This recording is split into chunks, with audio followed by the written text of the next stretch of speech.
روز حضرت موسی میگه صحبت میکرد، گفت پروردگارا، گفت وقتی که من با تو صحبت دارم صدا تا بی یگان شک شنیده ایستادم، در بین ما یگان خبربر خبرآر نیست، جبرائیل نیست، به واسطه جبرائیل راستکی صحبت داره.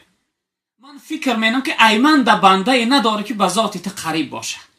و ای پروردگار یگان بنده داره که نسبت به من به تو در قریب تر باشه. میگه خداوند گفت که ای موسی، گفت در آخر زمان حبیب من محمد به دنیا را میارم، امتای او گفت برای اونها 1 ماه روزه گیری را فرض میگردون. رمضان وقتی روزه میگیرن، گفت روزی رمضان شون به ویگه میرسونن، وقتی افطار کردن شو میشوه یا لقمه را در دست شو میگیرن، انتظاری میکشن که کی وقت افطار میشوه. وقتی که وقت افطار رسید بعد میگن که اللهم لک صمت و بک آمنت و علیک توکلت و علی رزقک افطرت.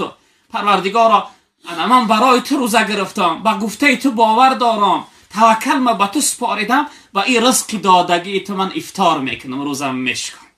گویا موسی لحظه که من به تو صحبت دارم، در بین من خودت 70 پرده های، اما وقت افطار کردنش در بین من امت محمد فقط تنها یک پرده های. خلاص اگه خودت گفت خلاصه تبرار بین من و تو 70 پرده، بین من امت محمد تنها یک پرده های.